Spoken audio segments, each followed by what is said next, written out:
You can't reclaim the future without facing the past. Before we inherit anything of value, land, legacy, or lessons, we must first confront the roots they grew from. Sometimes that means returning to places we'd rather forget, revisiting voices we once ignored, or sealing truths we buried too long. The past isn't just a memory. It's the soil we stand on. And until we acknowledge what's buried beneath, we can't truly move forward. The attic remains still.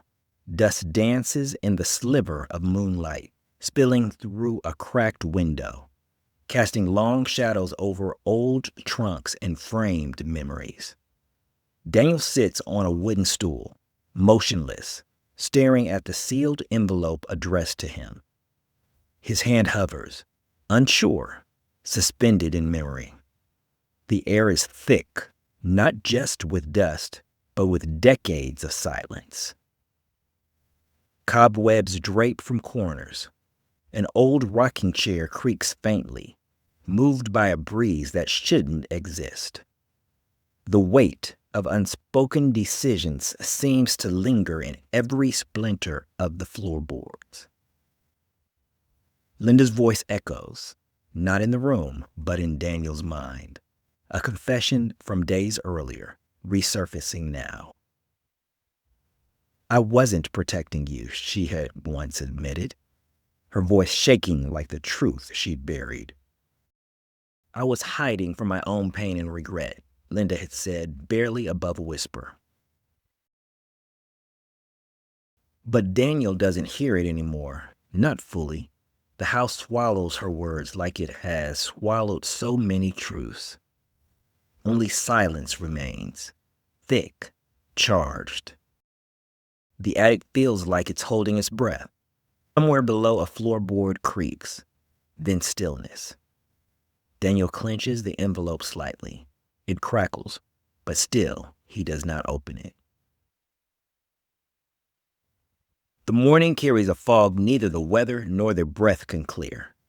Daniel drives in silence. Linda stares out the window, her reflection rippling slightly against the glass. Between them, James's journal and the unopened letter rest on the dashboard like relics. Too sacred to touch, too loaded to ignore. The roads wind gently, framed by tall leafless trees that feel like sentinels. Every mile traveled peels back something unspoken. Guilt, resentment, memory. The journey is more than geographic. It's emotional excavation. Ashlyn hasn't changed much. Not really, Linda said softly, her eyes tracing familiar farmland through the fog. Maybe that's the problem, Daniel said flatly, hands tightening on the wheel. Or the gift. Depends on your eyes, Linda murmured, then turned her face away. Nothing more is said. Some truths sit heavier than words, and sometimes silence says too much. The car continues down the road like a vessel through time. Somewhere ahead, homes wait, not just as a place, but as a reckoning. Ashland greets them with cracked sidewalks, the rusted bell above the bakery's door, and shop windows layered with time. Kids ride bikes down narrow lanes, dodging puddles. A woman sweeps her front porch, pausing to squint at the newcomers. It smells like damp earth, frying oil, and nostalgia. Sunlight filters through low-hanging clouds, brushing the church steeple and casting long shadows. The town isn't frozen, but it lingers, stuck somewhere between then and now. "Daniel Whitmore," Elijah said, standing on the church steps. He wore the same dusty brown vest he always did, weathered like him. "Look what the wind stirred in." "I'm here to listen this time," Daniel said, extending a tentative hand. "Good," Elijah replied with a slow smile. "Just hope you ain't too late." Ava Brooks, his daughter, appeared from the side yard, garden trowel in hand, dirt on her knees. Rachel, trailing behind her, "Is this the city boy who forgot how tomatoes grow?" Ava teased, brushing her hair from her forehead. "That would be me," Daniel replied with a dry smile, glancing down at his clean shoes. "Are there stories in your garden?" Rachel asked, her voice barely more than a whisper. "Only the best kind," Ava said, kneeling beside her. "Want me to show you the secret ones?" Rachel nodded, her small hand slipping into Ava's. A calloused palm met innocence. This was the kind of seed planting James always believed in. Not just financial wealth, but roots in soil, in story. With each step deeper in town, Daniel realizes Ashland doesn't just carry memories. It reflects them back, just like a mirror. Ashland knows how to feed you, body and soul. Tables lined with potluck dishes stretch beneath string lights. The smell of smoked meat and cornbread fills the air. Children squeal in the distance. Benny's laugh echoes. His folding chair leaned too far back. Elijah flips fish on the grill. Linda chats with a woman she hasn't seen in 20 years, their conversation held together by laughter, grief, and biscuits. To James Whitmore, may his kind keep coming, even if they wear city shoes, Benny said, raising a mason jar with reverence. To James, Daniel's raising his own glass, as Linda let out her first genuine chuckle. For a moment, the grief lifts. People lean into each other. Memories soften until... "Y'all hear Brookfield's interested in Whitmore Heights?" a voice asked from the far end of the table. Casual, just too loud. "Brookfield doesn't invest. It consumes," Elijah said coldly, his fork frozen above his plate. "What's Brookfield?" Daniel asked, blinking, caught off guard. "Trouble dressed in a three-piece suit," Ava said, her chair vanishing. Just like that, the welcome mat curls at the edges. Conversations splinter. Someone shifts in their chair. A breeze picks up. A storm doesn't always arrive with thunder. Sometimes it starts with an A. Crickets chirping. The tail end of laughter heard softly.